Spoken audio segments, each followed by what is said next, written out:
수고하고 짐진 자들아 다 내게로 오라. 주님이 말씀하십니다. 오늘 하나님의 말씀을 통하여 위로와 새 힘을 얻는 저와 여러분들이 되기를 주님의 이름으로 축복합니다.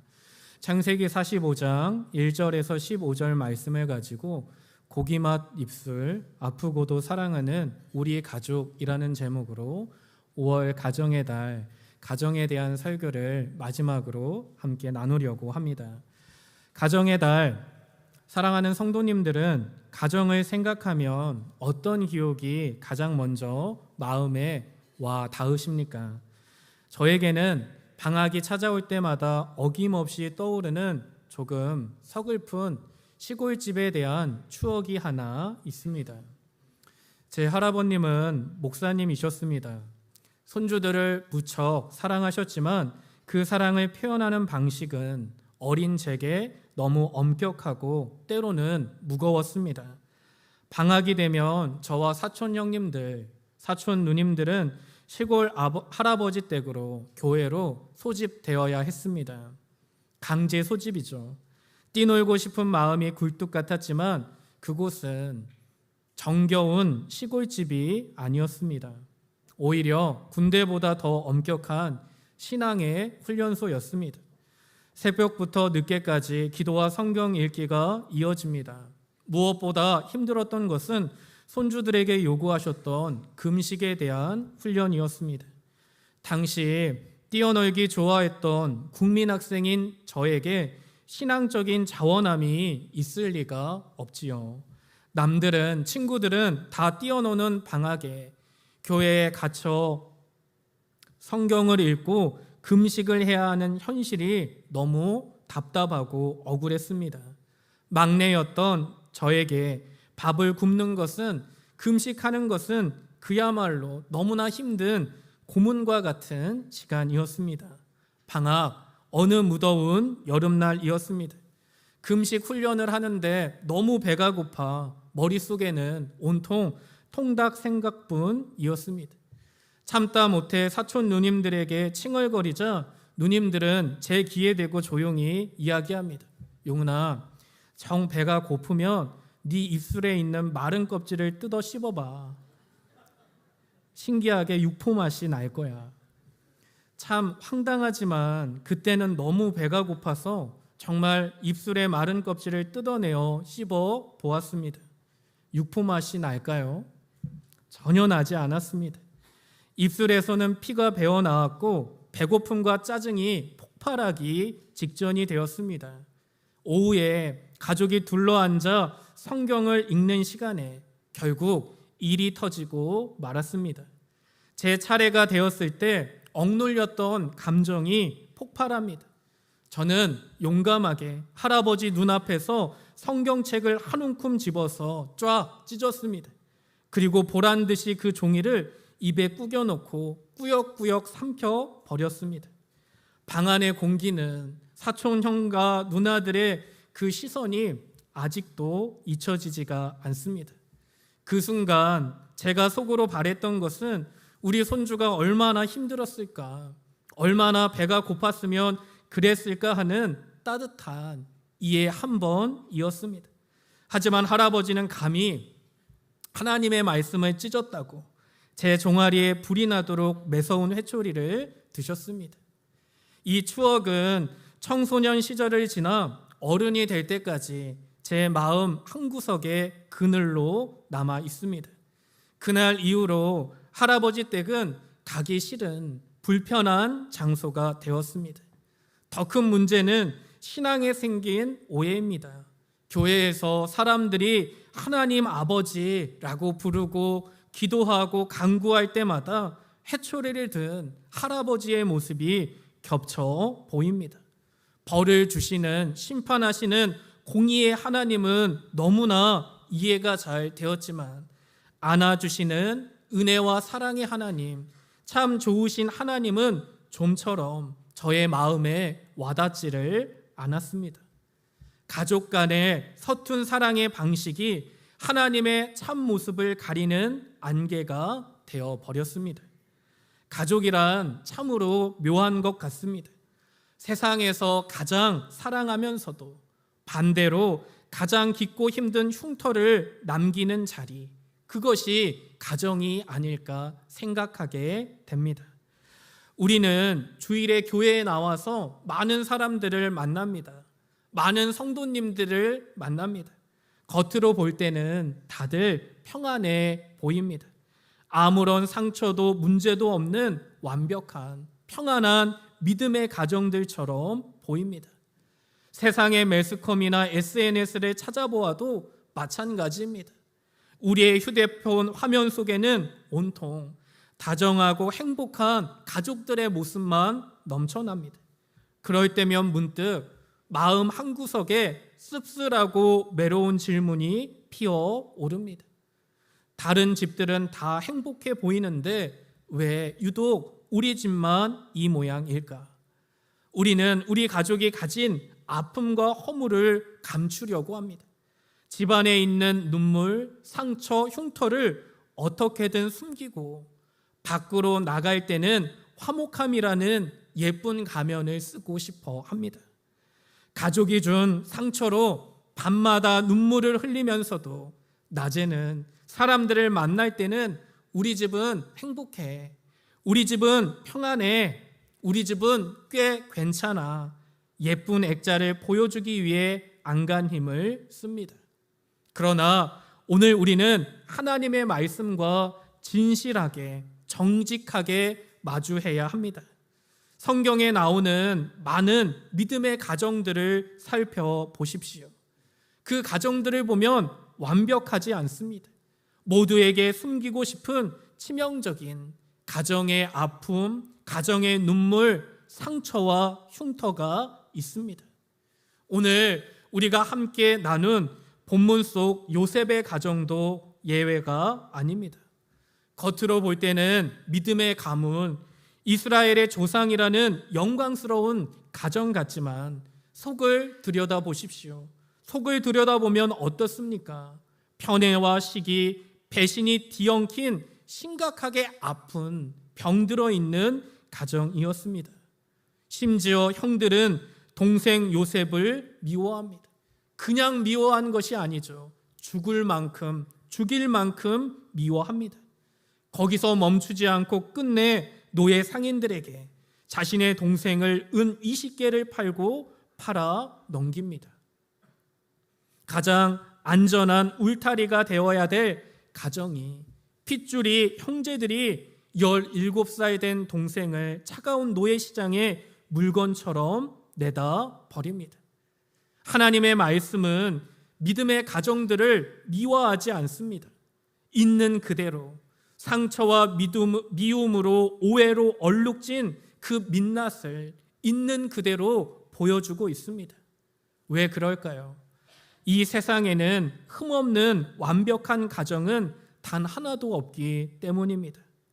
오늘 예배하는 우리들도 나도 남에게는 말하지는 못하지만 모두가 산산조각난 가정의 파편들을 손에 쥐고 아파하며 간신히 버티는 연약한 존재가 아닐까 생각합니다.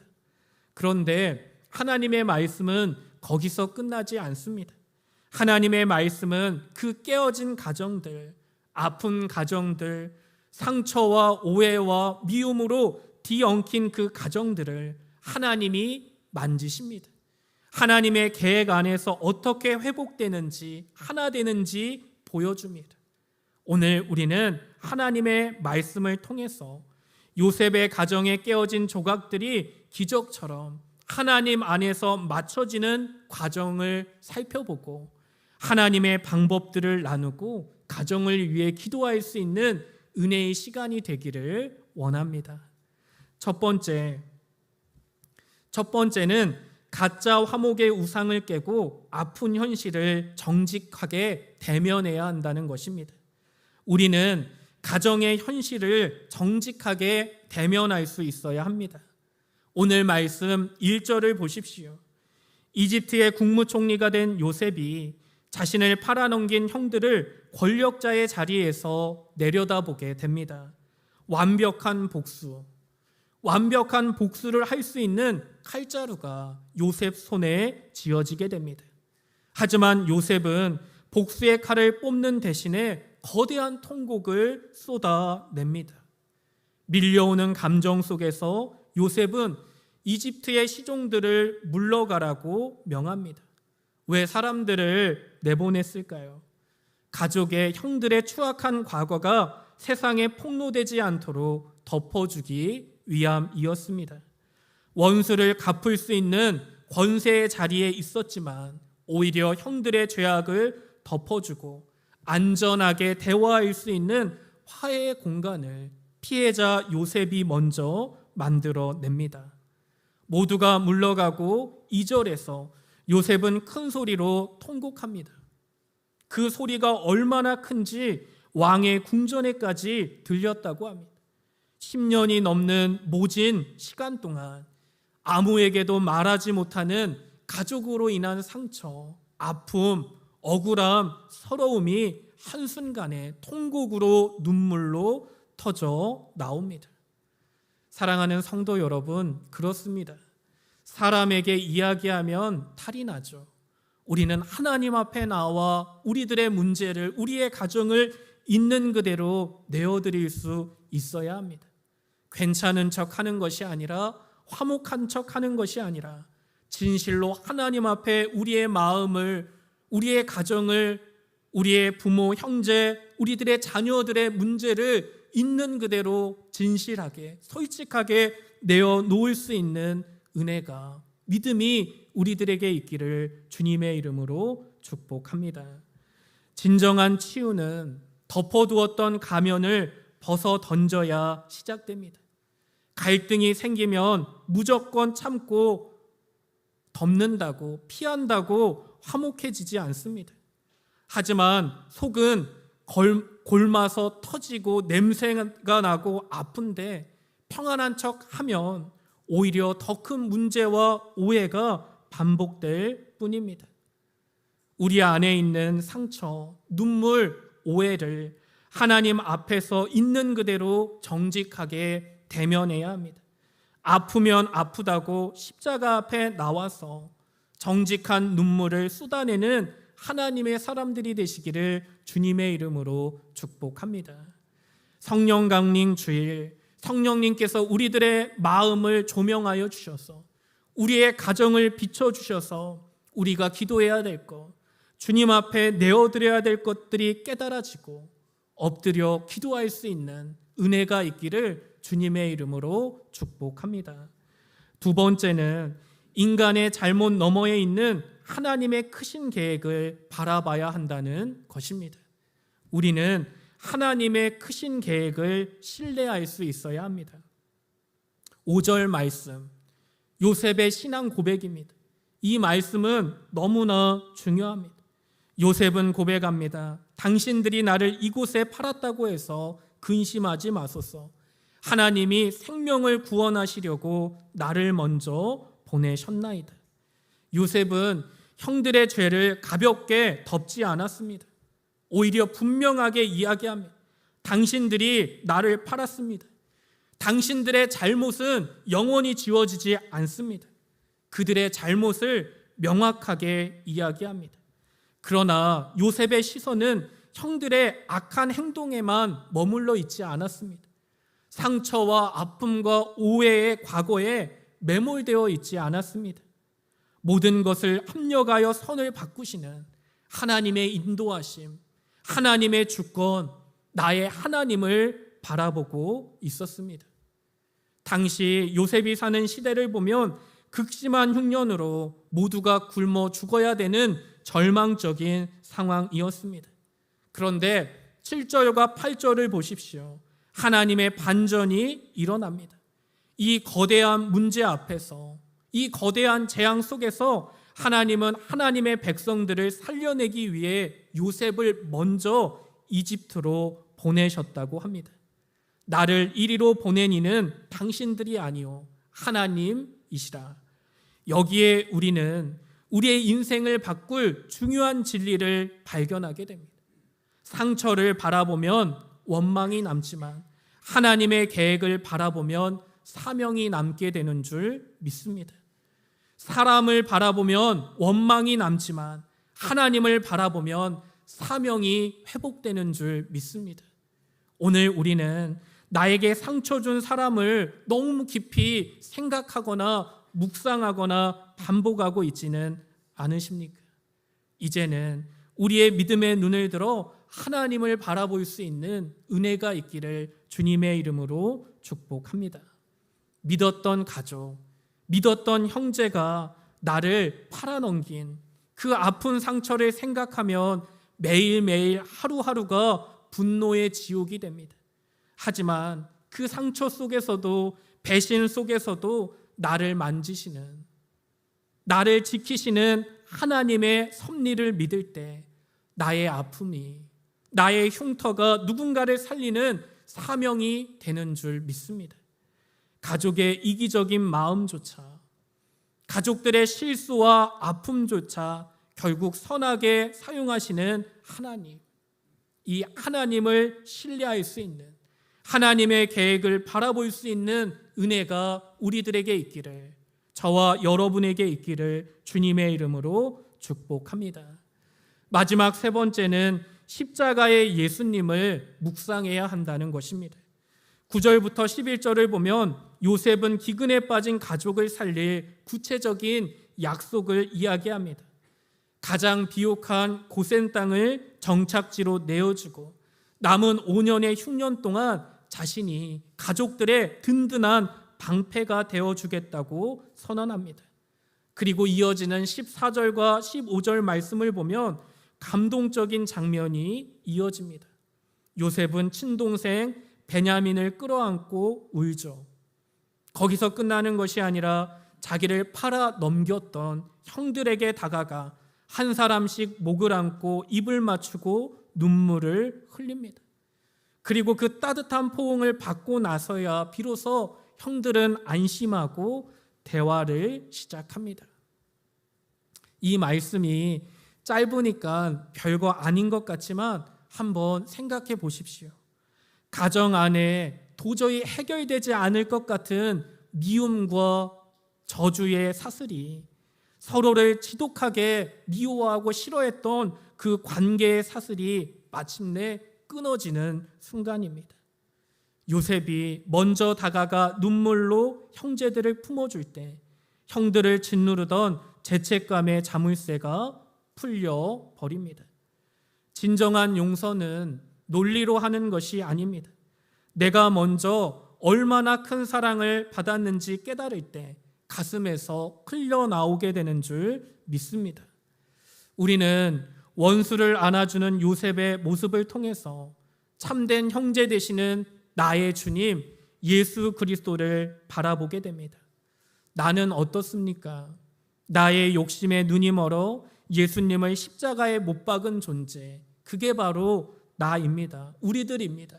그러나 만왕의 왕이신 예수님은 우리에게 복수의 칼을 들지 않으십니다.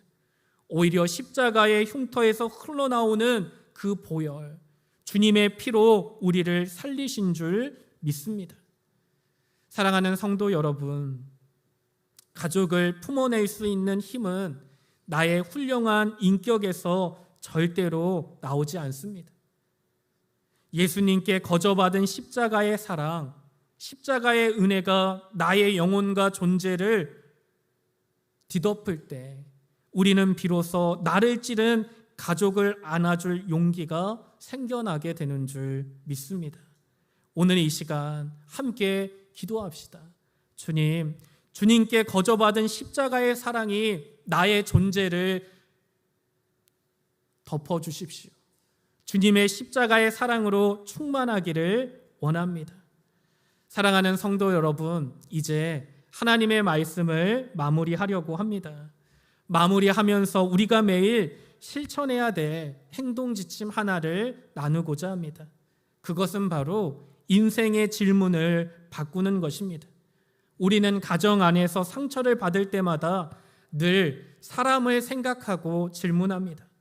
왜 하필 내 남편이, 왜 하필 내 아내가, 왜 하필 내 자녀가, 왜 하필 나의 부모님은 나에게 이런 아픔을 줄까? 이런 가시가 될까? 사람을 향해 던지는 질문이 끊임없이 우리를 원망과 절망의 늪으로 빠져들게 합니다. 이제는 그 질문의 방향을 바꾸기를 원합니다. 사람을 향한 원망을 내려놓고 요셉처럼 하나님의 시선을 빌려 질문하기 원합니다. 하나님, 우리 가정에 남겨진 이 깊은 흉터를 통해 장차 어떤 놀라운 은혜의 드라마를 완성하시고자 합니까? 하나님, 하나님이 이루실 은혜의 드라마를 기대합니다. 나를 아프게 한 사람만 쳐다보는 것이 아니라 내 상처 뒤에 일하시는 하나님의 손길을, 하나님의 인도하심을 바라보기를 원합니다. 우리 가정 안에 남겨진 흉터, 말하지 못하는 아픔과 눈물 헛되지 않습니다. 왜냐하면 그것들이 결국에는 똑같은 아픔과 고통을 경험하는 수많은 영혼을 살리는 생명의 도구, 회복의 도구, 치유의 도구가 될 것이기 때문입니다. 우리 가정이 완벽한 가정이라 자랑하는 것이 아니라 우리 가정이 여전히 흠있고 부족하고 연약하지만 예수님의 십자가 안에서 예수님의 십자가의 사랑으로 만들어가고 있구나, 회복되고 있구나, 치유되고 있구나 고백할 수 있는, 간증할 수 있는 저와 여러분들이 되기를 주님의 이름으로 축복합니다. 서로를 향한 원망의 질문은 이제 그만 멈추고 선하신 하나님을 향해 소망의 질문을 던집시다. 그리하여서 우리 가정 안에 아직도 배어있는 흉터와 상처, 하지만 그 속에 감추어진 하나님의 은혜의 보물을 발견할 수 있는 참으로 아름다운 믿음의 가정들이 되기를 주님의 이름으로 축복합니다. 그 은혜의 통로가, 회복의 통로가 바로 오늘 예배하는 내가 되기를 주님의 이름으로 축복합니다. 오늘 이 시간 하나님의 말씀을 생각하면서 5월 가정의 달, 우리 하나님의 은혜를 구하며 우리 가정을 위해서 기도했으면 좋겠습니다. 누구보다 사랑하는데 때로는 누구보다 힘든 관계, 너무나 소중하지만 때로는 너무나 어려운 관계, 우리 가정, 우리 가족, 사랑하는 이들을 위해 기도했으면 좋겠습니다. 하나님, 우리 가정 안에 있는 어려움들, 눈물들, 문제들 우리 주님 아십니다. 주님께 있는 그대로 진실되게 내어드리기를 원합니다. 주여, 우리의 가정을 기억하여 주시고 인도하여 주시옵소서.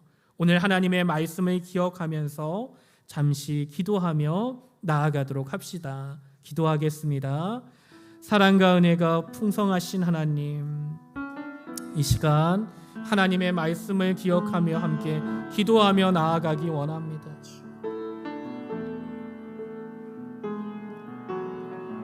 주여 아버지,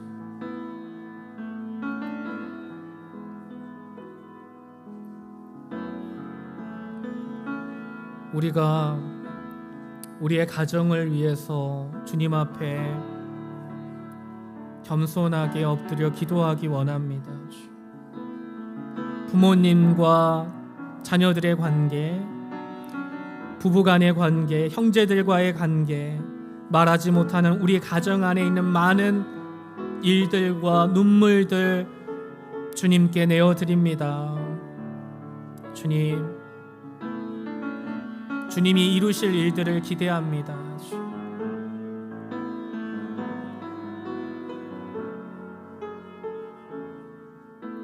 용서해야 된다면 주님의 사랑으로 충만한 내가 용서의 통로가 되기를 원합니다.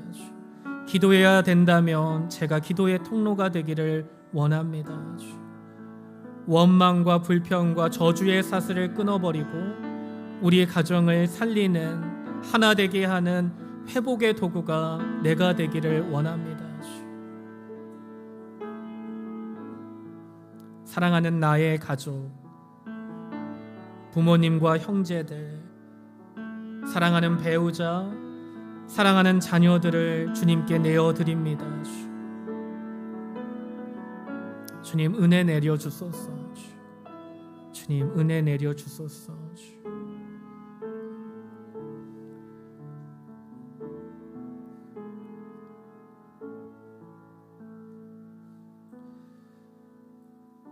성령 강림주일 주여, 성령의 조명하심을 간절히 사모하며 기도합니다. 성령님, 나의 마음을 비춰주셔서 하나님의 말씀으로 나를 비춰주셔서 나를 돌아보게 하여 주십시오. 내가 가시가 되고 있지는 않은지, 내가 아픔이 되고 있지 않은지, 이제는 나의 입술을 통하여 주님의 마음을 나눌 수 있는 기도의 통로, 은혜의 통로가 되게 하여 주시옵소서. 주여, 사랑하는 우리 가족을 위해 기도합니다. 너무나 사랑하는데 생각처럼 되지 않는 우리의 가족들을 위해 기도하기 원합니다. 우리가 할 수 있는 최선의 것, 예수님의 이름으로 기도할 수 있는 은혜를 허락하여 주시옵소서. 풀리지 않을 것 같은 관계가 회복될 줄 믿습니다. 해결되지 않을 것 같은 문제와 어려움이 주님 안에서 회복될 줄 믿습니다. 주님, 인도하여 주시옵소서. 예수님의 이름으로 간절히 기도하옵나이다. 아멘.